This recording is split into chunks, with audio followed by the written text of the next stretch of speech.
आज की इस वीडियो में हम रेलवे ग्रुप डी के लिए इम्पोर्टेंट क्वेश्चन आंसर लेकर के आए हैं और ये सभी क्वेश्चन साइंस से संबंधित होंगे क्योंकि रेलवे ग्रुप डी के सिलेबस में 25 क्वेश्चन साइंस के पूछे जाएंगे और ये वीडियो लगातार चलती रहेगी जब तक आपका एग्ज़ाम ख़त्म नहीं हो जाता। तो आज है पार्ट 1। चलिए शुरू करते हैं। पहला क्वेश्चन है, हृदय के संकोचन को क्या कहते हैं? हृदय के संकोचन को सिस्टोल कहते हैं। मानव मूत्र का पीला रंग किसकी वजह से होता है? यूरोक्रोम। सोडियम बाइकार्बोनेट का साधारण नाम क्या है? Baking soda. इंसुलिन की खोज किसने की थी? फ्रेडरिक बेंटिक ने किया था। निम्नलिखित में से किसे हरा प्रोटोजोआ कहते हैं? यूग्लिना को कहते हैं। नायलॉन का आविष्कार किस वैज्ञानिक द्वारा किया गया था? वी.एच. कैर्थार्स के द्वारा किया गया था। निम्नलिखित में से हंसाने वाली गैस कौन सी है? Nitrous oxide. अशुद्धि मिलाने पर द्रव का बॉइलिंग पॉइंट हो जाता है, तो अशुद्धि मिलाने पर द्रव का बॉइलिंग पॉइंट बढ़ जाता है। ऑप्शन बी यहाँ पर सही आंसर हो जाएगा। आ जाते हैं नेक्स्ट क्वेश्चन पर। हाइड्रोजन की खोज किस वैज्ञानिक के द्वारा की गई थी? कैवेंडिश के द्वारा की गई थी।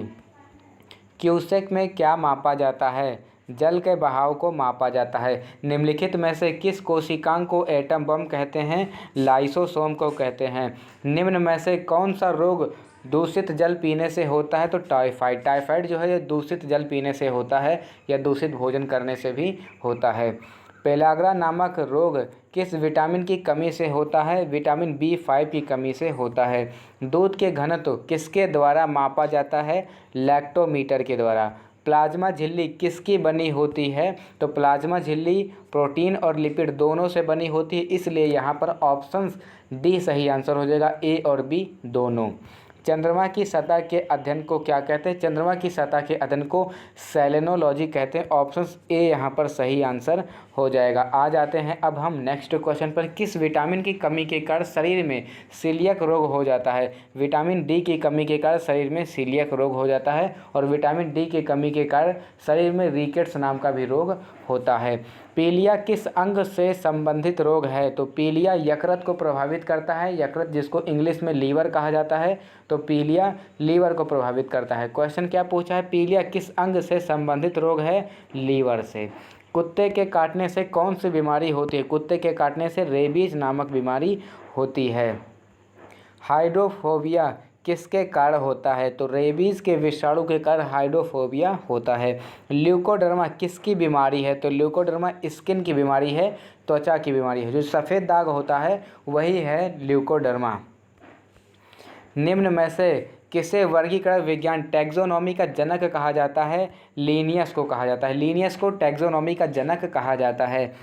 निम्न में से कौन सा जीव पुनर्जनन और मुकुलन यानी कि रीजनरेशन और बडिंग द्वारा प्रजनन कर सकता है? हाइड्रा कर सकता है। यहाँ पर ऑप्शन सी सही आंसर हो जाएगा। मानव में पित्त रस का स्त्राव होता है, यकृत में होता है। मछली के हृदय में कितने चैम्बर होते हैं? मछली के हृदय में 2 चैम्बर होते हैं, 2 चैम्बर हार्ट होता है मछली का हृदय। विटामिन सी की कमी से कौन सा रोग होता है? विटामिन सी की कमी से स्कर्वी नामक रोग होता है। नेक्स्ट क्वेश्चन पर आ जाते हैं। किसी व्यक्ति के पाचन तंत्र की जांच करने के लिए इस्तेमाल किया जाने वाला यंत्र क्या कहलाता है? एंडोस्कोप कहलाता है। आयोडीन की कमी से कौन सा रोग होता है? आयोडीन की कमी से घेंघा नामक रोग होता है। सबसे बड़ा स्तनपायी मैमल्स कौन सा है? सबसे बड़ा मैमल्स कौन सा है? ब्लू व्हेल है। यहाँ पर ऑप्शन सी सही आंसर हो जाएगा। आ जाते हैं नेक्स्ट क्वेश्चन पर। निम्नलिखित वर्गों में से किस वर्ग के प्राणी गर्म रक्त वाले होते हैं? तो पक्षी। पक्षी जो होते हैं ये गर्म रक्त वाले होते हैं। निम्नलिखित में से कौन सा जंतु गर्म रक्त वाला होता है? तो देखिए यहाँ पर ऑप्शंस में दे रखा है कबूतर, मछली, मेढक, मगरमच्छ। तो यहाँ पर जैसा कि आपको मालूम है कि जो पक्षी होते हैं वो गर्म रक्त वाले होते हैं, इसलिए यहाँ पर ऑप्शन ए सही आंसर हो जाएगा, कबूतर। कबूतर गर्म रक्त वाला है।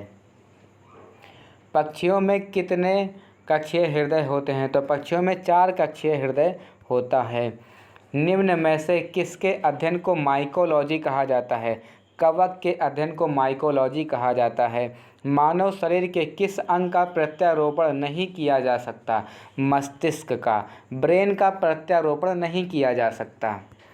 मानव शरीर के किस अंग का पुनर्निर्माण क्षमता सबसे कम होती है? तो मस्तिष्क की। मस्तिष्क के पुनर्निर्माण की क्षमता सबसे कम होती है, या फिर मान लीजिए कि बिल्कुल ना के बराबर होती है। तभी किसी भी व्यक्ति को अगर मस्तिष्क में यानी कि सर पर चोट लग जाती है तो उसकी मृत्यु हो ही जाती है। मेनिंजाइटिस में संक्रमण और सूजन के कारण कौन सा रोग होता है? मेनिंजाइटिस रोग होता है। मानव मस्तिष्क हड्डियों में बने जिस ढांचे में सुरक्षित रहता है उसे क्या कहते हैं? जो मानव का मस्तिष्क है जो हड्डियों के ढांचे से सुरक्षित रहता है उसे क्या कहते हैं? उसे क्रेनियम कहते हैं। मानव शरीर के मांसपेशियों की गतिविधि को कौन नियंत्रित करता है? तो प्रेरक तंत्रिक कोशिका यानी कि मोटर न्यूरॉन्स नियंत्रित करता है मानव शरीर की मांसपेशियों की गतिविधि को। किस के अध्ययन को साइटोलॉजी कहा जाता है? तो कोशिकाओं के अध्ययन को साइटोलॉजी कहा जाता है।